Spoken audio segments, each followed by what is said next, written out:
이 탄핵이라는 거는 뇌물이 핵심이었어요. 얘네들은 2004년 노무현 탄핵 때 헌법재판소에서 기각이 된 사유가 현직 대통령을 탄핵시키려면 뇌물 정도는 먹어야 된다. 이걸 교훈 삼아서 애초부터 이 태블릿 PC보다는 뇌물에 초점이 맞춰졌던 부분이고, 그러다 보니까 좀 말도 안 되는 조작들이 많이 펼쳐졌죠. 거기에 또 플러스로 태블릿 조작이라는 것까지 엮여진 거고, 상대가 박근혜 대통령이지 않습니까? 박근혜 대통령은 좌파들이 인정하는 겁니다. 전 세계가 인정할 거야 아마.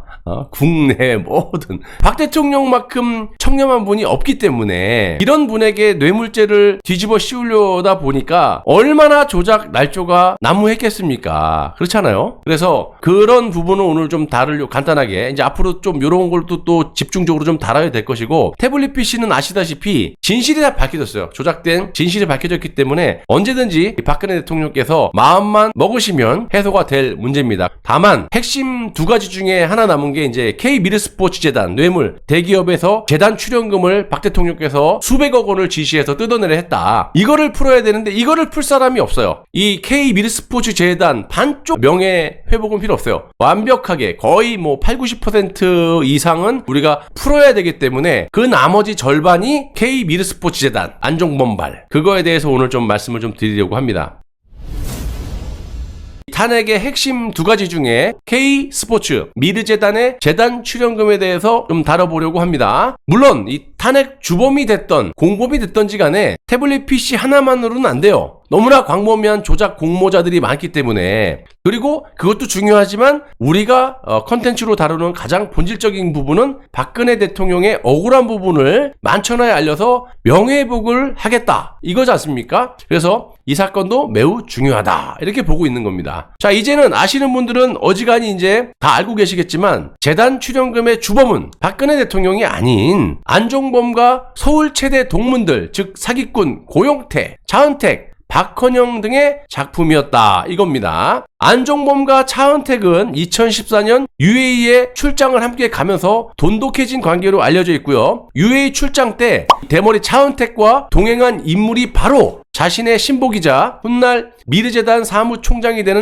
김성현입니다. 김성현 이자는 제가 여러 차례 방송을 해드렸지만 고용태와 매우 가까운 사이고요. 심수미라는 기자와 함께 폭탄주를 마시면서 허위 제보를 했던 그런 인물입니다. 김성현이라는 인물이. 그로 인해서 박근혜 대통령과 최소원 씨가 직접적인 타격을 받기도 했던 인물이기 때문에 추후에 반드시 엄벌에 처해져야 할 것이다, 그런 작자다라고 말씀을 드릴 수가 있어요. 또 차은택은 미르재단 설립 당시 이성환 사무총장의 핸드폰을 통해서 안종범과 연락을 주고받았다라고 하고요. 그럼에도 차은택은 검찰 조사에서 이렇게 진술을 했습니다. 안종범을 만난 적이 없어서 그가 미르재단 설립에 어떠한 역할을 했는지 잘 모른다, 이렇게 대놓고 거짓말을 했다라는 겁니다. 그런데 이런 사기꾼들은 둘째 치더라도 당시 검찰이 정말 웃기다라는 겁니다. 왜냐? 이런 거짓과 위증이 드러났음에도 불구하고 검찰은 안종범과 차은택의 관계를 더 이상 추궁하지 않았다라는 것인데, 검찰 입장에서 봤을 때죠. 이유는 간단합니다. 만약 진실을 파헤치려고 했다면, 정상적인 검찰이라고 했다면 박근혜 대통령을 통해서 최소원이 재단을 장악했다라는 시나리오가 무너지기 때문에 차은택의 거짓 진술을 알면서도 묻고 넘어갔다라는 거죠. 당시 미르재단 이사장 김형수라는 사람이 있습니다. 이 김형수는 검찰 조사에서 차은택과 주고받은 문자를 공개했었는데 차은택이 자신을 미르 이사장으로 추천하는 내용 등이 담겨져 있었다라는 것이고, 차은택은 김형수 이사장에게 이런 사실을 철저하게 은폐해라, 이렇게 지시까지 했다라는 겁니다. 그러니까 우리가 흔히 이 K미르스포츠재단 관련해서 전반적인 거를 최소원 씨가 다 관할했다라고 하지만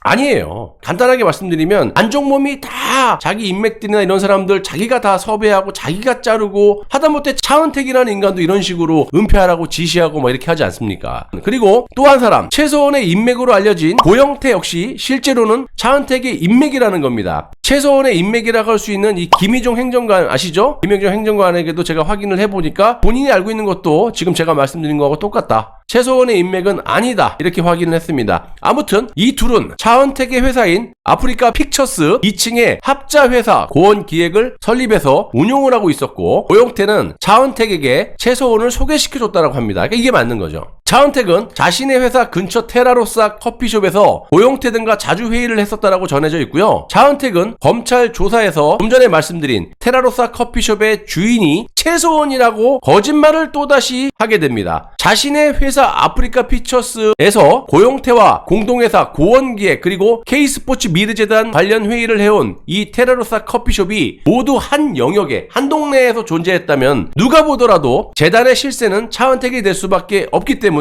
차은택 입장에서는 최소원의 매장이라고 거짓 덤탱이를 씌웠던 겁니다. 실제로 K스포츠 미르재단의 사무실도 여기서부터 1km 안쪽에 존재했어요. 몇백 메다밖에 안 된다는 거지. 같은 동네에 있었던 거야. 이를 취재한 우종찬 기자는 영역을 지배하는 사람이 그곳의 주인이다. 한마디로 최소원의 사건은 차은택의 영역 안에서 이루어졌음을 아실 수가 있고요. 무엇보다도 중요한 점은 미르재단의 이사장으로부터 이사진까지 모두 차은택의 인맥이었으면 더 말할 것도 없습니다. 그럼에도 불구하고 차은택은 미르재단의 모든 인사건을 최소원이 휘둘렀다고 거짓 진술을 밥 먹듯이 했고요. 검찰의 입맛에 맞는 진술 덕분인지는 모르겠지만 결국 차은택은 이 사건과 무관한 자신의 사업에서 무수한 횡령 등의 비리 혐의가 있었음에도 고작 3년형을 선고받았다는 거예요.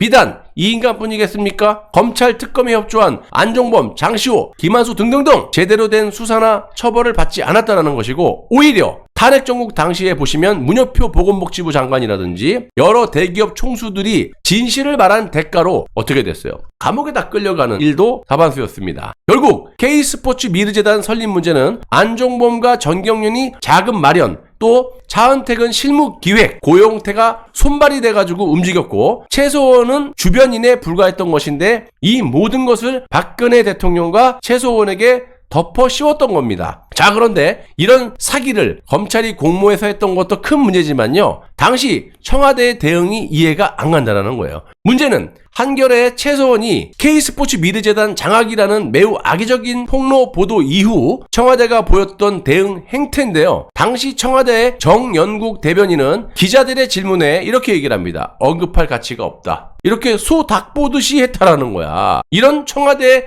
천하태평 대응과는 달리 한겨레뿐만이 아니라 TV조선 이진동 기자팀도 이미 심층 취재를 하였고요. JTBC 역시 특별 취재팀을 준비하고 있었다는 겁니다. 이런 상황에서 청와대가 언급할 가치가 없다라고 딱 잘라버리면서 차후 조작 날조된 근거를 앞세운 언론들의 총공세에 속수무책으로 당할 수밖에 없었던 겁니다. 또 박근혜 대통령은 JTBC의 태블릿 보도 때까지만 해도 K스포츠 미르재단이 안종범 경제수석에 의해서 기획되고 또 전경련과 함께 추진해온 사실을 전혀 모르고 있었을 겁니다. 사실이 그래요. 그렇다면 당시 청와대 홍보팀이나 민정수석실은 언론사들의 움직임을 포착하고 K스포츠 미르재단의 설립 과정에 대해서 완벽하게 복귀해놓고 있어야만 했었지만 전혀 그렇지 못했고, 특히 당시 찌라시 등에서 최소원의 국정 개입에 대한 루머가 끊이지 않았기 때문에 최소원과 관련된 내용도 철저하게 대비하고 있어야 되는데 이것도 또한 그렇게 하지 못했다. 그런데 청와대는 오히려 더 큰 실수를 저지르고 맙니다.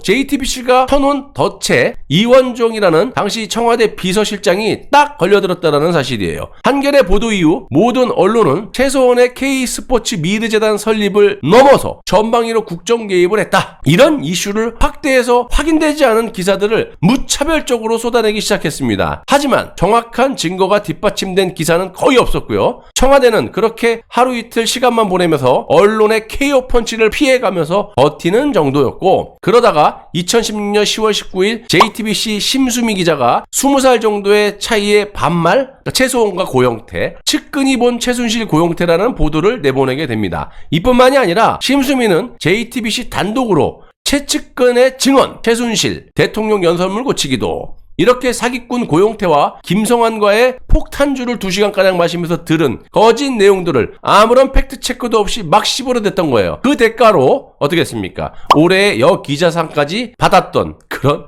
정말 말도 안 되는 일까지 벌어지기도 했었죠. 박근혜 대통령의 가정부 역할을 해온 것으로 알려진 최소원이 박 대통령의 연설문을 고치는 등의 상상 이상의 충격적인 내용이었고요. 만약 박 대통령의 국정운영 지침이 담긴 그런 연설문을 최소원이 마음대로 고쳤다면 세부적인 국정운영에도 충분히 개입했을 거예요. 수십 년 동안 박근혜 대통령을 비선으로 도우미 역할을 했던 최소원 씨의 입김에 국회에 입성한 사람이 한 사람이라도 있었습니까? 물론 반드시 국회의원이 아니더라도 그런 적이 있습니까? 없어요, 단 한 건도. 이렇게 여론이 악화되자 이원종 청와대 비서실장은 2016년 10월 21일 국회 국정감사에서 민간인 최서원이 박근혜 대통령이 연설문 작성에 관여했다는 의혹에 대해 이렇게 말을 합니다. 너무 안일하게 생각했던 거야. 봉건 시대에도 있을 수 없는 얘기가 어떻게 밖으로 회자되는지 개탄스럽다. 또 이 비서실장은 최 씨가 청와대에 영향력을 행사하는 게 가능하냐? 라는 당시 새누리당 민경욱 의원의 질문에 입에 올리기도 싫은 성립이 안 되는 얘기다. 이러면서 정상적인 사람이라면 그런 말을 믿을 사람이 있겠느냐. 근데 정상적인 사람이라면 믿을 수가 없지만 어쨌든 결과론이지만 도장 날조로 그런 것들이 다 프레임이 엮여가지고 박근혜 대통령께서 탄핵 구속이 됐잖아요.